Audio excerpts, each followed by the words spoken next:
Thousands of them joined the student protests. Thousands of Jamaatis joined the student protests and they turned it into a nationwide revolt.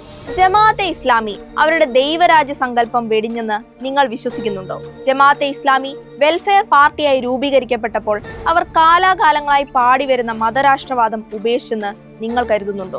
UDF ചേർത്ത് പിടിക്കുന്ന ജമാഅത്തെ ഇസ്ലാമിയുടെ മതരാജ്യ സങ്കല്പം ഉപേക്ഷിക്കപ്പെട്ടെന്ന് VD സതീശനും മുസ്ലിം ലീഗും ഒരേ സ്വരത്തിൽ പറയുമ്പോൾ അവരത് ഉപേക്ഷിച്ചെന്ന് ജനാധിപത്യവാദികൾ വിശ്വസിക്കുകയായിരുന്നു. കോൺഗ്രസ് പറയുന്നത് അവർ വർഷങ്ങളായി ആ തീവ്രവാദ ചിന്ത ഉപേക്ഷിച്ചെന്നാണ്. അതിനവർ പറയുന്ന ന്യായം ജമാഅത്തയുടെ ആചാര്യനായ മൗദൂദിയെ കൈവെടിഞ്ഞെന്നാണ്. കൈവെടിഞ്ഞ ആശയങ്ങൾ പിന്നെ എന്തിനാണ് പുസ്തക രൂപത്തിൽ അച്ചടിച്ച് ഇപ്പോഴും വ്യാപകമായി വിതരണം ചെയ്യുന്നത് എന്ന ചോദ്യത്തിന് ഉത്തരമില്ല. 2021 മൗദൂദിയുടെ പുസ്തകങ്ങൾ മലയാളത്തിൽ അച്ചടിച്ച് വിതരണം ചെയ്യാൻ ജമാഅത്തെ ഇസ്ലാമിയുടെ ഔദ്യോഗിക അച്ചടി വിഭാഗത്തിന് സാധിച്ചിട്ടുണ്ട്. ഇപ്പോഴും കൃത്യമായ ആശയപ്രചരണം നടത്തുന്ന ഒരു അതിതീവ്ര മതസംഘം അവരുടെ ആശയങ്ങൾ ഉപേക്ഷിച്ച് ശുദ്ധരായെന്ന് എങ്ങനെ വിശ്വസിക്കാൻ കഴിയും? രണ്ടാമതൊരു സംഭവം ഈ വർഷം ഏപ്രിലിൽ നടന്നതാണ്. ജമാഅത്തെ ഇസ്ലാമിയുടെ വിദ്യാർത്ഥി യുവജന സംഘടനകളുടെ നേതൃത്വത്തിൽ കോഴിക്കോട് വിമാനത്താവളത്തിലേക്ക് നടത്തിയ പ്രതിഷേധ മാർച്ച്. ഇത് വഖഫ് പ്രശ്നം ഒരു മുസ്ലിം പ്രശ്നമായി മാത്രമല്ല, ഇസ്ലാമിസ്റ്റുകളുടെ രാഷ്ട്രീയ കാര്യപരിപാടിയുടെ പ്രഖ്യാപനം കൂടിയായാണ് നടത്തപ്പെട്ടത്.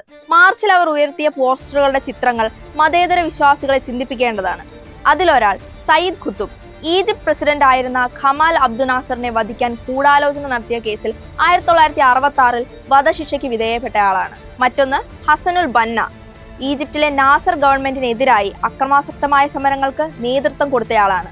ഈ സംഘർഷത്തിനിടയിൽ ഹസനുൽ ബന്നയും വെടിയേറ്റു കൊല്ലപ്പെട്ടു. നാസർ നേതൃത്വം നൽകിയ ഈജിപ്ഷ്യൻ ഗവൺമെന്റ് അമേരിക്കൻ സാമ്രാജ്യത്വത്തോട് എതിരിട്ടും ആഭ്യന്തരമായി മതനിരപേക്ഷ പുരോഗമന ചിന്ത നടപ്പാക്കിയും മുന്നോട്ടു പോയ ഒരു ഭരണാധികാരിയായിരുന്നു. ഈ ഗവൺമെന്റിനെതിരായാണ് സയ്യിദ് ഖുത്തുബും ഹസനുൽ ബന്നയും അടക്കമുള്ള മുസ്ലിം ബ്രദർഹുഡിന്റെ നേതാക്കൾ കലാപം നടത്തിയത്.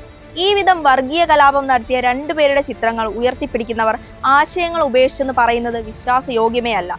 ഗോൾവാൾക്കറിന്റെയും ഗോഡ്സെയുടെയും സവർക്കറിന്റെയും ഒക്കെ ചിത്രം കണ്ട് അസ്വസ്ഥരാകുന്ന മതനിരപേക്ഷ സമൂഹത്തിന് അത്ര തന്നെ അസ്വസ്ഥത നൽകുന്ന ചിത്രങ്ങളാണിത്. അവരെ ചേർത്ത് നിർത്തുന്ന UDF അധികാരത്തിന് വേണ്ടി എന്തിനേയും വാരിപ്പുണരാമെന്ന നിലയിലാണ്. ഇത് അപകടകരമാണ്. ഈ മതവർഗീയതയെ തിരിച്ചറിയണം, അകറ്റി നിർത്തണം.